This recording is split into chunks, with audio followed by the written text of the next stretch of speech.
বাংলাদেশের গ্রামীণ সংস্কৃতির এক অনন্য রং পোলো বাবা উৎসব। প্রতি বছর দেশের বিভিন্ন অঞ্চলে নদী, খাল ও বিল জুড়ে এই ঐতিহ্যবাহী উৎসব পালিত হয়। পোলো বাওয়া এটি শুধুমাত্র মাছ ধরার একটি পদ্ধতি নয়, এটি গ্রামীণ জীবনের বন্ধন, একত্রে আনন্দ ভাগাভাগির উৎস। পোলো দিয়ে মাছ ধরা যেন প্রতিযোগিতার পাশাপাশি সবার মধ্যে ঐক্য ও সম্প্রীতি ছড়িয়ে দেয়। পোলো বাওয়া শুধু একটি উৎসব নয়,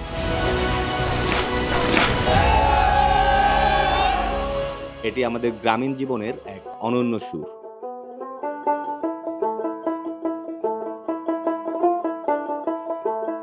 পোলো, মাছ ধরার উৎসব।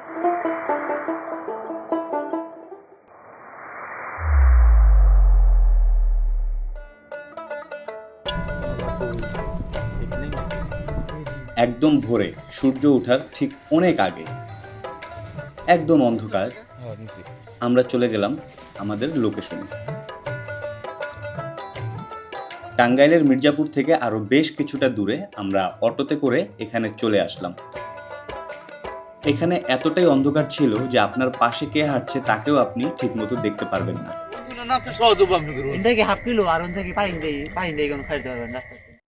তবে মজার বিষয় হচ্ছে এই অন্ধকারের মধ্যেই বিভিন্ন এলাকা থেকে অনেক মানুষ সিএনজিতে করে বা অটোতে করে বা যার যার নিজস্ব ব্যবস্থায় চলে এসেছে এই বিলে মাছ ধরতে। এই যেন অন্ধকারময় এক উৎসব। এই রাস্তা ধরে সোজা আমরা ভেতরে চলে যাব।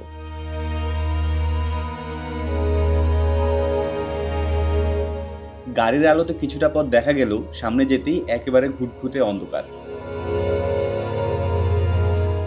এখানে আমরা ছোট একটা টঙের দোকান পেয়ে গেলাম।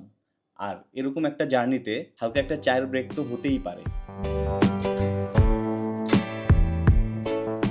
আর তার কিছুক্ষণ পরেই আমরা আলোর দেখা পেলাম।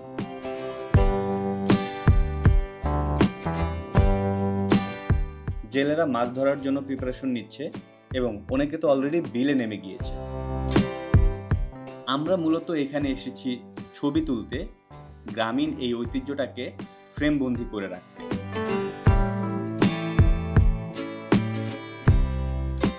আর আপনাদের সাথে সেটা শেয়ার করতে। বিশাল এরিয়া জুড়ে যতদূর চোখ যায় জেলেরা মাছ ধরছে নিজ আনন্দে। এ যেন এক মাছ ধরার বিশাল আয়োজন।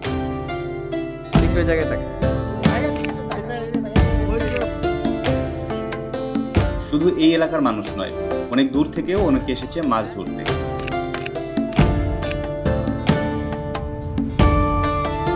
যারা মাছ ধরছে তাদের ডিস্টেন্স এই লোকেশন থেকে অনেকটা দূরে।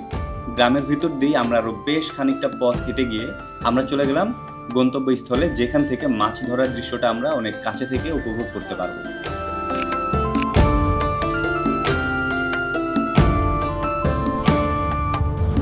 সচরাচর এই ধরনের সরু বাঁশের পথ দিয়ে হাঁটার অভ্যাস কিন্তু আমার নেই, তো একটু ভয় পাচ্ছিলাম আর কি। না, ঠিকঠাক মতোই রাস্তাটা পার হলাম এবং এখানে কাদামাটির ভিতর দিয়ে আমরা চলে যাব একদম ভেতরে। শামুক আছে, এই একটা প্যারাজাস না, সাপটাপ আছে ভাই। আমার সাপের ভয়, আপনি যেরকম কুকুরের ভয়, আমার হলো সাপের ভয়। এই পুরোটাই আসলে একটা সময় নদী থাকে, তবে শীতের শেষ দিয়ে যখন পানি শুকিয়ে যায় তখন ঠিক এরকম হয়ে যায়। না না, ফ্রি আছে, এদিকে একটু পিছলা আছে।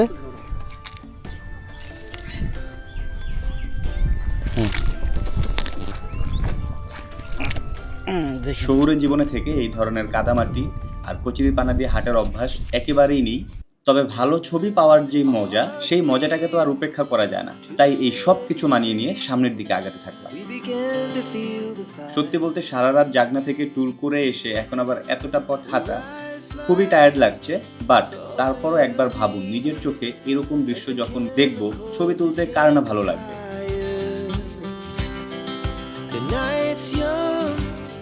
আমি আর সাথে তন্ময়দা, আমরা গ্রুপে আরো বেশ কয়েকজন আসলেও আমরা দুজন একসাথে থাকার চেষ্টা করেছি, একসাথেই ছবি তুলছিলাম। কাকা, মাছ ধরা চলবে কয়টা পর্যন্ত? 2টা 3টা পর্যন্ত চলবে। 2টা 3টা পর্যন্ত তো সময় আছে অনেক। রাস্তাটা এত বেশি রিস্কি ছিল, একটু 19-20 হলেই পড়ে যাব পানিতে। যদিও এখানে পানিতে পড়ে গেলে জাস্ট ভিজে যাব, ডুবে যাব না, তবে আমি চিন্তা করছিলাম ক্যামেরা সেটআপ নিয়ে, আর বাসায় ফেরার চিন্তা তো ছিলই।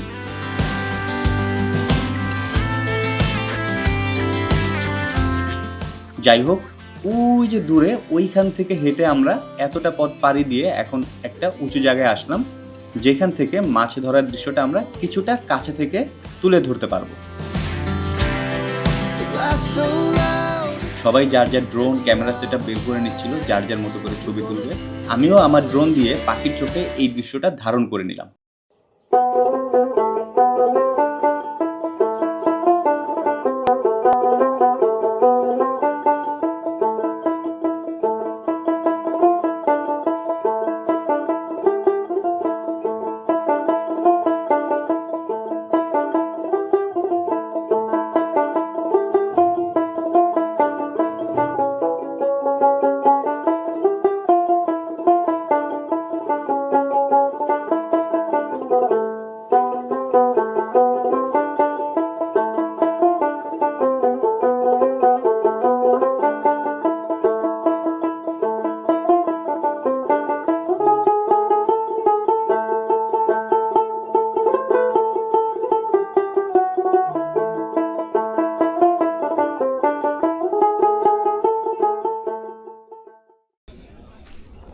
সো আমরা এখন নৌকা নিলাম, নৌকায় করে একটু ঘুরবো, ঘুরে ঘুরে একটু ছবি তুলবো, সো দ্যাট আমরা ওদের আরও ক্লোজে যেতে পারবো। সো ওদের ক্লোজে যত যেতে পারবো তত আমরা আরও বেটার ছবি পাবো। তো এই কারণে আমরা এখন নৌকার জন্য প্রিপারেশন নিচ্ছি।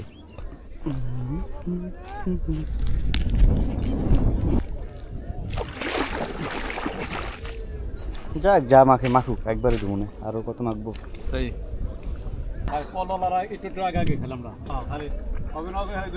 নৌকায় উঠে বিলের ভেতর দিয়ে আমরা জেলেদের একদম কাছে চলে যাব এবং সেই দৃশ্যটা আমরা নিজের চোখে উপভোগ করব, আপনাদের সাথে শেয়ার করব এবং ছবিও তুলে নিচ্ছি।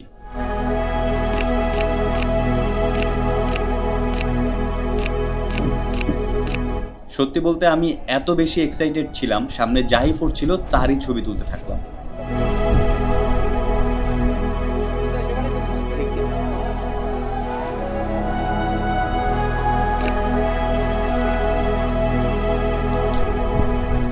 এত এত মানুষ একসাথে মাছ ধরছে, এ যেন বিশাল এক উৎসব। কি অপরূপ দৃশ্য! নিজের চোখে না দেখলে এই দৃশ্য আপনি কখনোই পারফেক্টলি অনুভব করতে পারবেন না। এ যেন বাংলার এক অপরূপ সৌন্দর্য।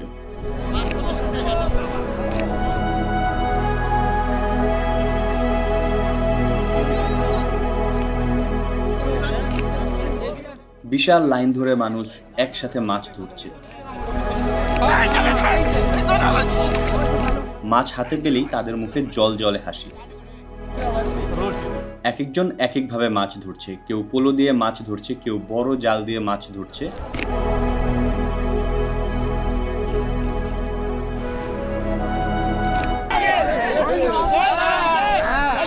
আমরা নৌকা নিয়ে একদম ওনাদের কাছে চলে গিয়েছিলাম। কিভাবে মাছ ধরছে, তাদের মাছ ধরার অনুভূতি কি, মাছ পেলে তাদের কেমন লাগছে, আর এই আবহাওয়াটা নিজের চোখে উপভোগ করছিলাম। শত শত মানুষ এখানে একসাথে মাছ ধরছে, কি অপরূপ এক দৃশ্য।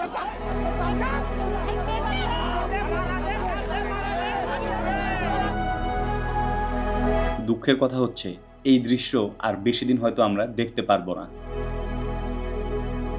কারেন্ট জালের মাধ্যমে অসংখ্য মাছ ধরা হচ্ছে এবং অসংখ্য মাছ মারা যাচ্ছে, প্রজনন কমে যাচ্ছে, যার কারণে মাছের পরিমাণও কমে যাচ্ছে।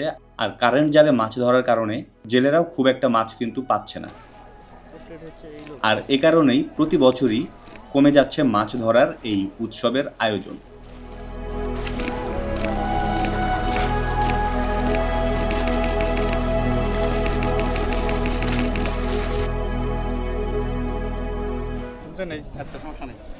আমরা চলে আসছি না, নামবো? যাই হোক, আমি বেশ কিছুক্ষণ নৌকায় করে ঘুরলাম, অনেক ছবি তুললাম, আপনাদের সাথে ছবিগুলো কিছুক্ষণের মধ্যেই শেয়ার করব। তো আমরা এখন বোট থেকে নেমে গেলাম এবং আমরা ব্যাক করছিলাম। মূলত এই উঁচু স্থানে সবাই এসে জড়ো হচ্ছিল, এখানে এসে অনেকে বড় মাছ পেয়েছে সেটা দেখাচ্ছিল আমরা যারা ছবি তুলতে গিয়েছিলাম তাদের।